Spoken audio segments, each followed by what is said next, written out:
Hello, I'm Robert Gibson, and this is the Harvard House Money Morsel.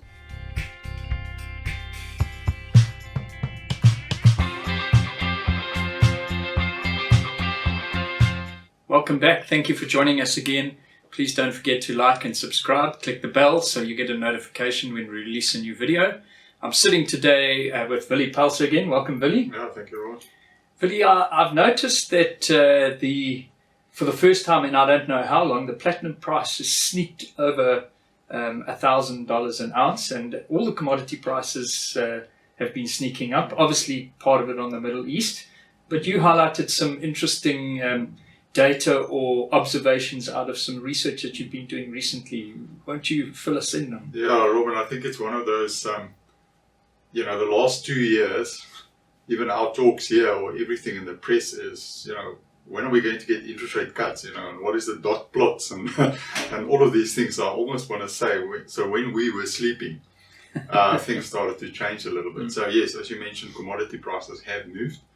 And what was interesting actually is because we're so fixated about what is really happening in the economy, in the interest rate cycle, the economies all over the world are doing something. So back to the commodity prices, yes, I think for me the leading indicator in the commodity cycle is actually copper. Okay. And just from historical dynamics in economic systems, when copper moves, whether it's up or down, it has a serious spin-off effect in economics. Okay. Economies, not economics, in economies, because it's almost used in everything, it's in your cell phone. Yes. So remind me to tell you some interesting stats on the copper. So that has started to move, and one can ask yourself why. So I've got sort of 2-3 reasons for that. The one is, if we look at the global PMI, which is a manufacturing related index, all over the world you get it. It's been in a downtrend, yes, because the manufacturing cycle was in a downturn, but the manufacturing sector has turned its head up. We see it in those numbers. I think it's about, I don't want to be re-quoted on the 40-year principle, but suddenly we went through the trough and we're starting to hit the so-called 50 line again and above, and it's led all over the world, from the Chinese economy, even in America and so on. That index from a manufacturing perspective is lifted. Why manufacturing? Again, after COVID, a lot of things have started, but they were more muted, and we're behind in a cycle of manufacturing and construction to some extent. So the commodities are telling me that. The other thing is we're still fighting this inflation bug. We managed to get it into sort of a disinflationary trend in the sense of slowing down, and now it's stubbornly high. The great hedge at the moment is spot commodities. So it's copper, it's gold. The gold prices is an all-time high. A couple of things. Silver is running away. So the markets have reacted to the fact that this is not just a physical hedge. We're hedging a physical run. We're hedging against inflation, plus the manufacturing cycle is too.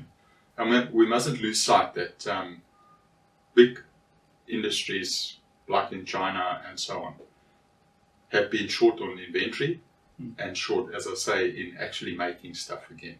So that's the reason the commodities are starting to lift this head. Yes, there is a global sort of war zone type of thing developing, and that can give it a little bit of a boost. But commodities are normally a truer reflection of economic activity. So the interesting thing that I want to mention on copper is the CEO of Nvidia, one of the Magnificent Seven companies, said the other day that in their analysis, because everybody wants new chips and new processing power and so on, and some of these data centers, which are also in short surplus, in short supply, they need more data centers all over the world.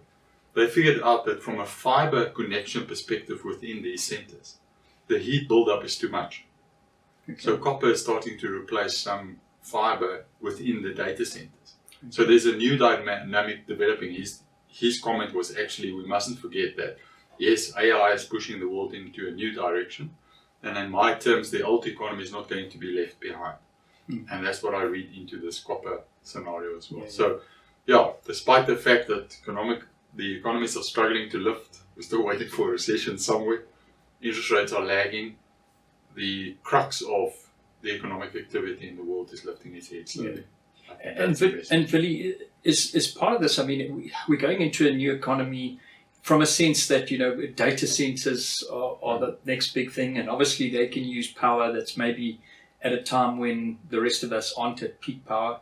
And, we've got the issue of electric vehicles, saving our carbon footprint, etc., living a little bit differently. Is that sort of rolling into a whole new sort of infrastructure drive as a whole? Yeah, Robin, I think you're hitting it on the head there. Just take normal distribution of electric power all over the world. Let's exclude South Africa, we know the story. I think it's the Brazilian economy. They're using a company we've mentioned before in some of our research, Vinci. They're building a new, I think it's about 53,000 kilometers of new cable distribution network all over the world for electricity, yes, to supply, call it data centers and everything else. So yes, the dynamic of the old school economy and those type of things is coming to the fore again. And it's, after COVID, a lot of things we hate to start, to talk about COVID again and again, but a lot of things went into hibernation longer, and it's physical infrastructure that's been neglected for a long time. And again, I'm talking globally, I'm not focusing on South Africa. So. And I would assume that probably there was also a pivot in how we did things around the world. So it's almost created a new dawn because we were forced to go there. Yeah, the trend was already happening, but COVID kind of accelerated. Back to the commodities, it's steel, it's coal, it's everything. There's a combined index for people who search the web called the CRB index. Yes. Just go and plot it somewhere and have a look and see. The snake is turned. It's lifting his head. So. It reminds me of a quote by Brian Gilbertson. I think he was the BHP bulletin head many years ago. And he said, it doesn't matter how technology we get, everything's made out of stuff we pull out of the ground. Exactly. So commodities are absolutely key. Willie, thanks for giving us that insight. Thank you for joining us. Don't forget to like and subscribe, and we'll catch you next time. Bye-bye.